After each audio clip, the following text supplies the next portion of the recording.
Всем здорово, с вами Плохой Стример, и вы смотрите обзор фильма «К звездам».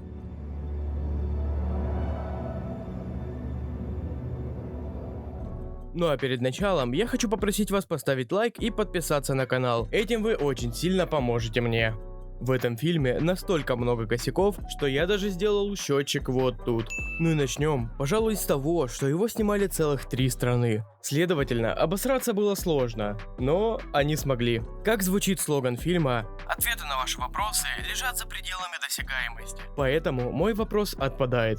Итак, действие фильма происходит в недалеком будущем. В каком именно, нам не говорят. Наверное, чтобы было меньше претензий. Фильм начинается с того, как зрителям показывают огроменную космическую антенну. Казалось бы, чего такого? Будущее все же. Но нет, так как такая ракета не имеет никакого смысла, так как спутники обходились бы миру гораздо дешевле, чем огромная хреновина высотой как половина планеты, на которой работают больше 2 десятков людей, так еще и вахтовым методом, которым нужно платить нереальные деньги. Тем временем, как на спутниках работает электроника, которой руку в карман не клади, да только солнечный свет для питания подавай. А как они собираются отапливать там помещение? Пришлось бы сменить кучу воздушных коридоров, чтобы всякие чайники не врезались на своей Цесне в основание этой вышки.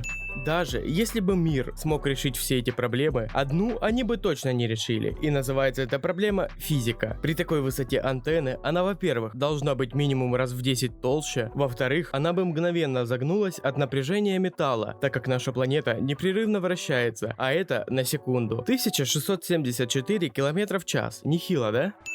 И вот, когда главный герой начинает выполнять свою ответственную работу, приходит то, о чем я и говорил. Стоит какому-то магнитному импульсу хорошечно долбануть по вышке, как она мгновенно начинает разваливаться, унеся жизни многих астронавтов, которые отрабатывали свои кровные денежки.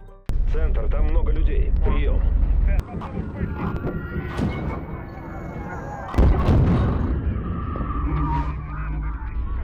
Взрываются только определенные части антенны, будто обкуренный пиротехник решил устроить большой фейерверк. Почему страховочный трос был только один? Ведь даже в современном мире скалолазы и альпинисты в большинстве своем используют как минимум 2. Почему у героя был только один парашют? Даже самые дешманские прыжки с парашютом совершаются с запасным. В наше время только один человек, Феликс Баумгартнер, удачно совершил прыжок с околокосмической орбиты и при этом испытал такие перегрузки, что они едва совместимы со здоровьем. Героя приглашают на беседу, которая является совершенно секретной, где ему объясняют, откуда появилась эта вспышка импульса, и случайным образом оказывается, что командир корабля, который издает эти импульсы по совместительству, является отцом главного героя. А командиром был... Мой отец, сэр. Почему при беседе под грифом «совершенно секретно» присутствует какая-то непонятная женщина? Лучи становятся сильнее, приближаясь к нам, к Земле. Лучи не могут становиться сильнее по мере движения, вся энергия угасает со временем, а не наоборот. Герою надо полететь на обратную сторону Марса, так как только ее не затронул этот импульс, только что мешает им отправить сигнал с Земли на этот же Марс, а оттуда слать его на все 4 космические стороны. Но нет, мы будем тратить топливо, которого у нас завались, чтобы отправить человека на Марс и прислать его обратно. Господи, да это же то же самое, что поехать к другу в другой город, чтобы поговорить, потому что у тебя сел телефон. Ну вот, на Марс мы летим через Луну, так как ракеты-дальнобои только там. Экономия топлива? Нет, не слышали. Герой летит на Луну коммерческим рейсом, чтобы якобы не вызывать панику. Ну да, а то, что у вас самая высокая в мире вышка хрякнулась, люди не заметят. В наставнике к герою представляют старого пердуна, которому палец в рот не клади, да и так скоро хрюкнется. Ну вот, что и требовалось доказать. На Земле вспышка отрубила все электроприборы. Ну да, на Луне они и слышать не слышали. Даже вывески, которые жрут до хрена энергии, работают не прерываясь. Вы серьезно? Светящиеся вывески в будущем? Да их сейчас уже никто не использует. Как такую громаднейшую базу смогли построить на Луне? Сколько же это ракет надо было отправить туда-обратно? Объясните мне, для кого предназначены эти вывески? Для инопришеленцев, которые ходят по поверхности? Ну серьезно, кто их увидит с наружней-то стороны? Космическая гравитация? Не, бред какой-то. Чтобы попасть на Луну, нужно пройти психологическое обследование. Так объясните мне, как там образовались космические пираты? Главный герой останется цел и невредим, в то время как опытные вояки слягут. Серьезно, в будущем на Луне будут ездить на таких бибиках? А как же там Тесла Кибербаг или еще что-нибудь? О, а вот и лунная гравитация включилась. О, огонь в космосе. Стартовая площадка уже в боевой готовности к вылету. Места подготовлены. Вот тена. Старый хрыч решил скапуститься. О, секретные материальчики подъехали. Только вот один вопрос. Зачем они старику? Ладно, по сюжету они вдохновят сына. Но старику-то они на кой хрен? Блин, Кинокос, извини, я просто обязан вставить этот фрагмент. Они ученые, инженеры, дальнобойщики.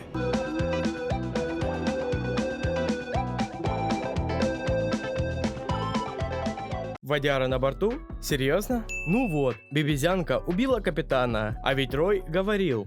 Им поможет любой другой корабль. Миссия в приоритете, капитан. Вы меня хорошо слышите? Нет. Как мартышка убила капитана так быстро, что он ничего не успел сказать, да еще и стекло непробиваемое разбило.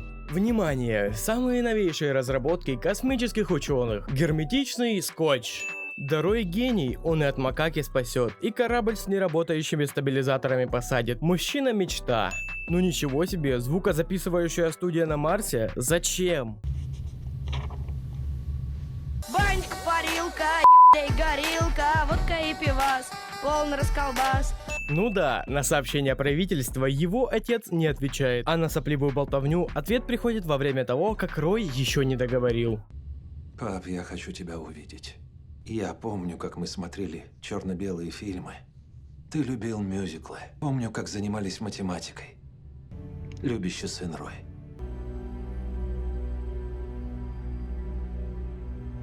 Ой, какая красивая и абсолютно нахрен никому не нужная комната для успокоения. Клише, казалось бы, все, полный писец. А нет, давайте сделаем невозможное. Начальница военной части Марса помогает герою совершить незаконное деяние ценой собственной должности, судьбы и судьбы самого героя. До ракеты ведет Марсианское озеро. К этому озеру установлен люк, видимо, специально для Роя. В озере специально натянут трос, который еще и ведет прямиком к ракете. Самое логичное, что можно было сделать, это залезть на космический корабль через работающее сопло двигателя. Я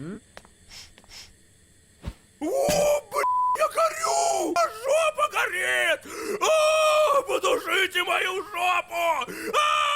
Самые офигенные действия экипажа – это попытаться использовать пистолет на борту космического корабля.